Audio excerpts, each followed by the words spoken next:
Iya, aku kamus berjalan. Oh, kalau ditanya pernah, pasti pernah. Kayak itu merupakan stereotip yang menempel kepada anak sastra Inggris gitu nggak sih? Itu sih pernah. Yang terakhir sih, yang mungkin banyak stigma Jari ini cah sasing kayak gitu sih.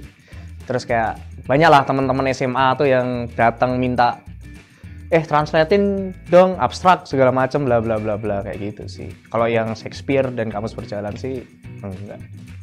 Kamus berjalan paling umum sih. Tapi kalau pemuja Shakespeare nggak juga lah ya. Kayak aku juga kayaknya yakin nggak semua anak sasing baca semua karya Shakespeare. Ya sering sih. Bahkan di sekitaran anak-anak sasing tuh juga kayak gitu. Yang pertama sama yang ketiga ya, yang kedua nggak pernah.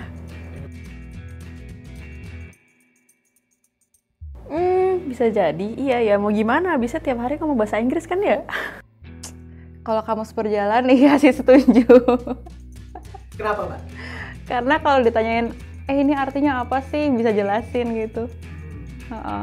Biasa aja sih sebenarnya, cuma kayak mungkin mereka bilang kita kamus berjalan tuh karena kita kan belajarnya kan bahasa Inggris, jadi kayak dikiranya kita hafal gitu loh semua kata-kata di bahasa Inggris, jadi dikit-dikit tanya, ini artinya apaan sih? Ini artinya apaan sih? Padahal juga kayak kita ya kadang nggak tahu gitu.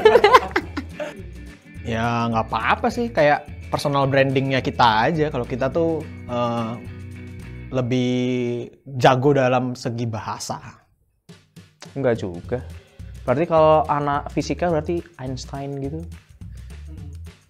Kalau anak biologi berarti hey Darwin gitu.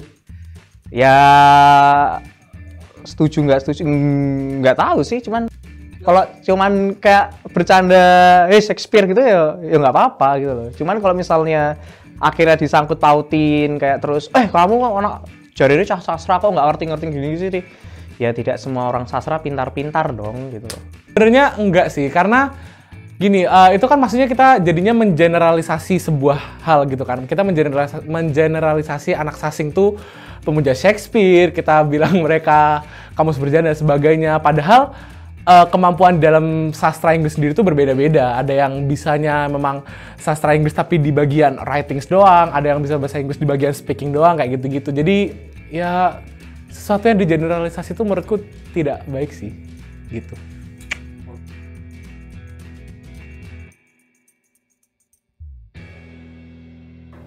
Manfaatnya supaya kita bisa tahu tentang seluk-beluk sejarahnya literatur dalam bahasa Inggris. Terus supaya kita bisa lancar bahasa Inggris sebagai orang Indonesia kan ya. Dan supaya kita bisa cari kerjaan.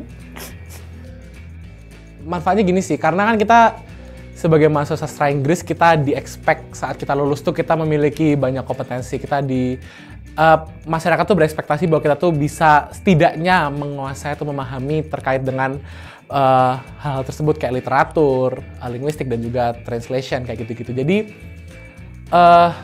menurutku tiga-tiganya memang penting sih, penting untuk at least dimengerti oleh anak-anak sastra Inggris kayak gitu. Jadi biar mereka saat mereka lolos atau saat mereka graduated dari major ini, mereka bisa setidaknya mengetahui lah tentang tiga hal tersebut.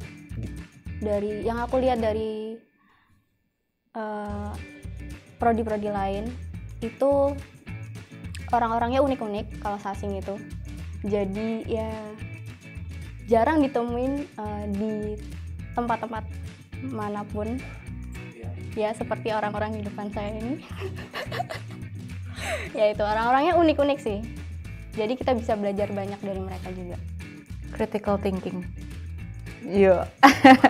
Ini di kelas stylistik pernah dijelasin sama dosennya. Jadi dia bilang kalau critical thinking itu kita bisa melihat struggle yang terjadi antara dua belah pihak gitu loh. Misalnya entah itu pihak kaya dan miskin, pihak wanita dan pria, pihak kiri dan kanan mungkin, atau ya pokoknya pihak yang pasti selalu bertolak belakang dalam masyarakat gitu. Kalau literatur adalah bagaimana, kalau menurutku itu bagaimana cara kita mengapresiasi karya sastra kayak seni, lebih ke seni. Bagaimana penulisan-penulisan zaman dahulu dan juga mungkin karya-karya sastra modern. Ya, kita bisa apresiasi ya sebagai hiburan juga bisa. Kalau linguistik nanti belajar bagaimana kita tahu bagaimana bahasa tuh kerjanya gimana, fungsi bahasa kayak apa.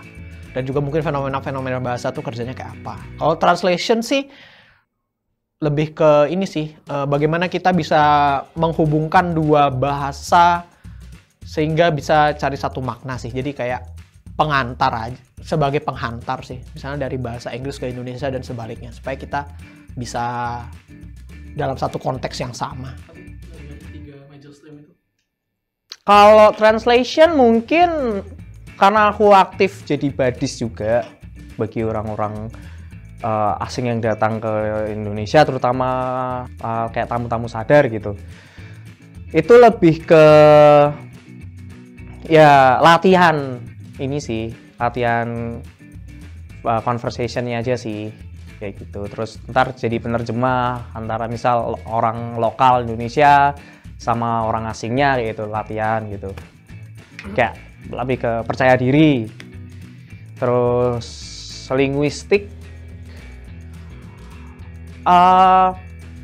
lebih ke ya kita peka sih tata bahasanya. Oh ini tata bahasanya bagus nih atau gimana. Terus kita kadang kalau misalnya ada kalimat yang ambigu gitu tuh kita bisa ngelihat gitu toh kayak maksudnya ini apa gitu.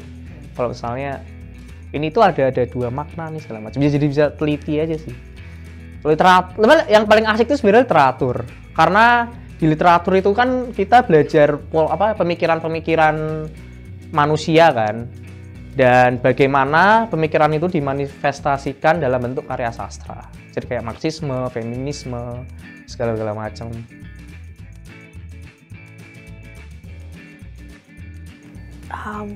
Aku nggak ngerti masalah dari itu sih, ya nggak masalah kan, kita pujian kan ya. Menurutku ya terserah sih sesuka mereka memanggil apa gitu ya. Cuman kalau mereka ingin tahu lebih lanjut, ya kita bisa jelaskan gitu. Sebenarnya nggak spesifik anak sastra sebenarnya. Kayak